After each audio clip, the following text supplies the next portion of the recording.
Next in sports, the Ohio women's basketball team is set for its home opener as they take on the Dayton Flyers tonight at the Convo. And for the latest from NewsWatch, check us out on Instagram, Twitter, and YouTube.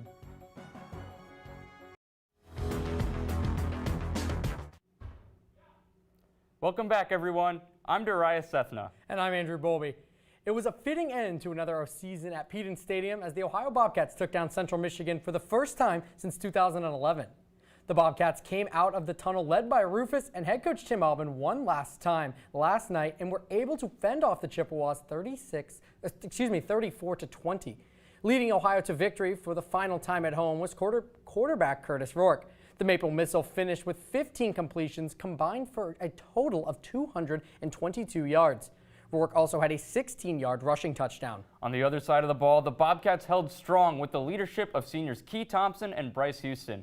Thompson and Houston combined for 18 tackles on the night. Players both will go down as two of the best linebackers to come out of Ohio. Thompson had one word to sum up his final plays on the Frank: surreal. I look over at the end of the game, kind of look to my brothers, guys I've been here with since 2018, one sitting right next to me. It was surreal, you know what I mean? It was a good, hard-fought game. We came out to win, something we always want to do. We just embraced it with each other. The Bobcats end their season next Friday at noon in Akron against the Zips. Even with this week's win and a win next week, the Bobcats won't be making it back to Detroit for the MAC championship this year. For the first time since 2019, the Miami Redhawks clinched the MAC East title last night with their 23-10 win over Buffalo. The Bobcats suffered a tragic loss to their bitter rivals and needed the Redhawks to lose tonight's game and next week. Miami will take on MAC West champion Toledo at Ford Field on December 2nd.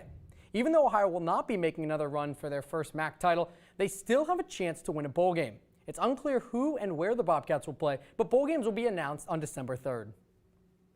Also last night, the Ohio volleyball team secured a 3-1 series win on the road to the Kent State Golden Flashes. Sam Steele had another sensational performance. The senior tallied a team-high 23 digs and finished with 6 assists. This win concludes the Bobcats' regular season of play as they finish with a 13-5 conference record. Ohio has been named MAC East Division co-champions with the Buffalo Bulls, who also finished with a 13-5 record. In just a few minutes, the Ohio women's basketball team will take to the court in the Convo for the first time this regular season. Yeah, Darayus, tonight the Bobcats will take on Dayton in the second ever meeting with the Flyers. Ohio was looking to bounce back after a season last year that saw them finish just 6-23 and 4-14 in MAC play. This season, the Bobcats have experienced a roster overhaul from last year's team. Last season, from start to finish, Ohio was led by guard Yaya Felder, who averaged 22 points per game, 5 rebounds, and 4 assists. During the offseason, Felder transferred to Baylor University, and her absence will leave a hole in the Ohio lineup. Keep an eye on returners like junior Kate Dennis and sophomore Jaya McCleary, who averaged 4 and 8 points respectively. The Bobcats also have 5 freshmen on the roster who will need to fill roles from graduating seniors last season. That's all we have for sports. Back to you guys at the desk.